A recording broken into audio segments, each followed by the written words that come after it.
I like keeping my videos authentic, and honestly, today I don't really feel too good. I don't know what it is. It's just like a negative emotion inside of me. I just feel like I'm in a slump. And when I'm in this slump, I get these thoughts, right?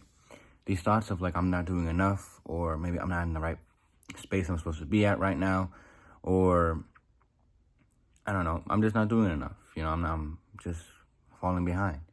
And what I realize is like, I shouldn't pay attention to these thoughts because it's just a reflection of what state of consciousness I'm in at this moment. So whenever you are in low states of mind, when you're upset, when you're mad, when you feel like you're falling behind, your mind will be plagued with thoughts that reflect that state of mind. And so in order for you to actually relieve those thoughts and get rid of those thoughts, you must let them sit there.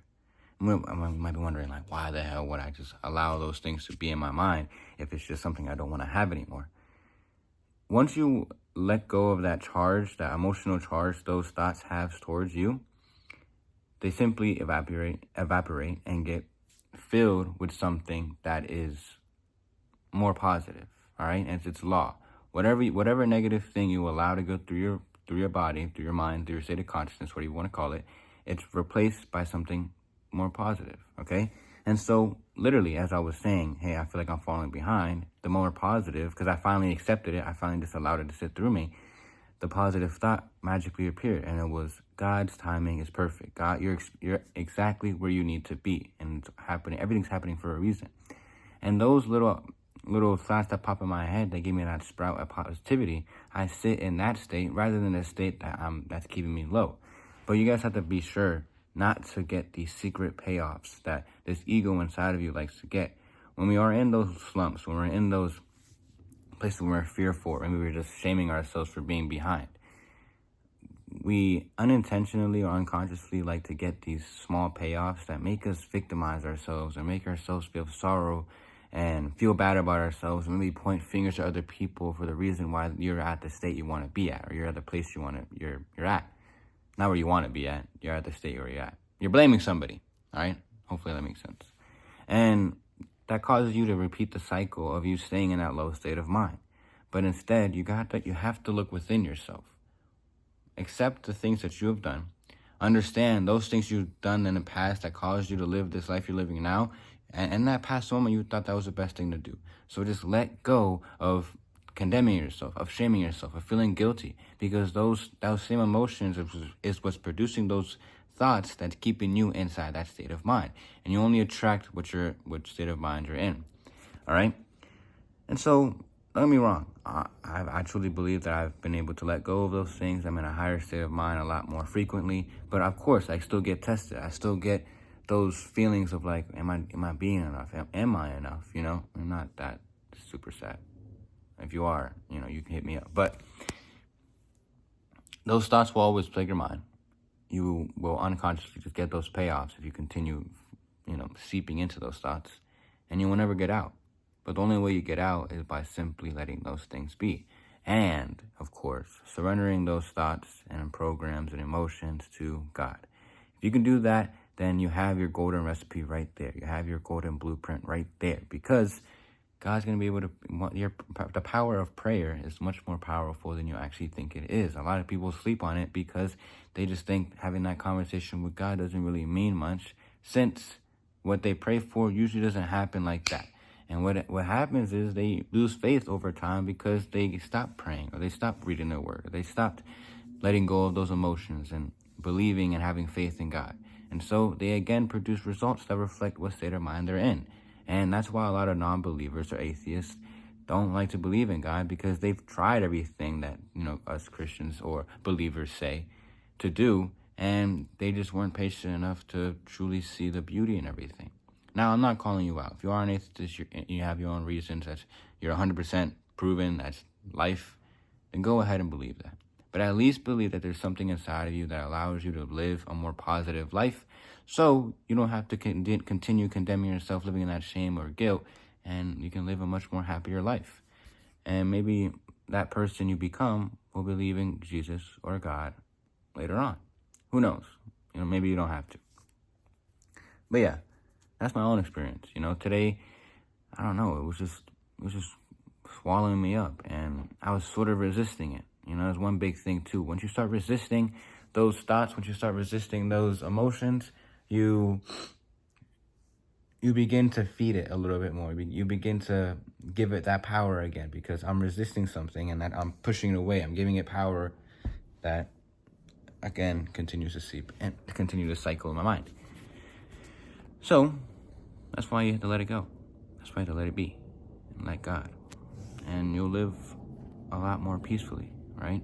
Now I'm making a video, I'm doing stuff, and I understand I'm doing stuff to further my career, further my journey. And I understand that I'm at exactly where I need to be at. And God has something for me here and now. Even if I don't see it, even if I do this for 1,000 days and nothing happens, I just have to remain faithful. Honestly, I've been doing it for quite a long time, this content stuff. And honestly, right now, there's a bit of a growth on YouTube and social media, on TikTok and all that. So yeah, I'm blessed. But I, of course, have those challenges. I'm sure you have those challenges, and I'm sure the people you look up to have those challenges. But a lot of people like to suppress these emotions, and these emotions they run away from, and they kind of get material things in order to cover up what they're running away from. And that's why you hear all these entrepreneurs online, that those real, 12 a.m. thoughts or talks where they have with you guys that are like, yeah, I don't know, I feel like I'm not enough. I feel like I'm not being myself. I'm forcing this lifestyle because I'm trying to fit in, or they just feel lonely, or they're trying to be accepted or trying to be validated. Whatever it is that they may have going on inside their mind and body, they're running away from it.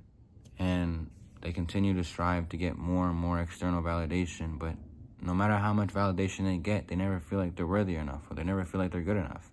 They might throw up a prideful face, but behind that, anyone who's prideful is so fearful of what they're being prideful about. If I'm prideful about my physique, then I'm super, super scared if anybody criticizes my physique. That's why when a lot of pride people, you poke their buttons, they get really pissed off. That's why a lot of people don't piss them off, because they know they're just going to get mad and prideful about it. But it's hard for people to understand that. It's hard for people to accept that. And if you are someone like that, dig deep. What is it you're running away from? Why are you going to allow something externally to dictate your life? People's validations, money, cars, your lifestyle, status. All those things dictate who you are. When in reality, all that's important is your relationship with God. Who you are inside. What can you do for this human, I'm going to say human race, but everyone around you? How can you make an impact? I believe that's the most important thing. I believe if you can base your success, your abundance, your wealth, your health, your whole life on being able to give, being able to be a servant of God, being able to focus on God rather than the things of this world, then you'll live a life much more peacefully, and life will just start happening for you. Everything will just start unfolding and just happening perfectly. And you'll see it. You'll see the beauty in everything. And those negative emotions, those negative thoughts that you used to have will slowly disappear, because you're being filled with the more positive things, because you're aligned with God's will. I hope that makes sense. And I know I'm talking kind of slow. Maybe you made it through this video, maybe you haven't. But I think this is one of my most powerful videos. Because if you're going to align yourself with God's will, if you're going to align yourself with His plan and just be excited and happy and grateful for where you're at right now, then no matter where you are in life, whether you have the things you want or whether you don't, you'll always feel secure, abundant, free, everything else loved, validated, worthy. And nothing externally can dictate that, can make it different. But yeah, I hope this helps. This is honestly a good reminder for myself. I'm going to continue making more videos. I'm going to continue showing up for myself. I'm going to continue helping you guys. So please, feel free to hit me up. I would love to talk to you guys. And I'll let you guys know about the community. All right? Honestly, I was having a thought earlier, just like, damn, I kind of feel like I'm slacking off or I'm not doing enough. It'll come through. I know it will, because that's who I am. Hope this helped, guys. God freaking bless.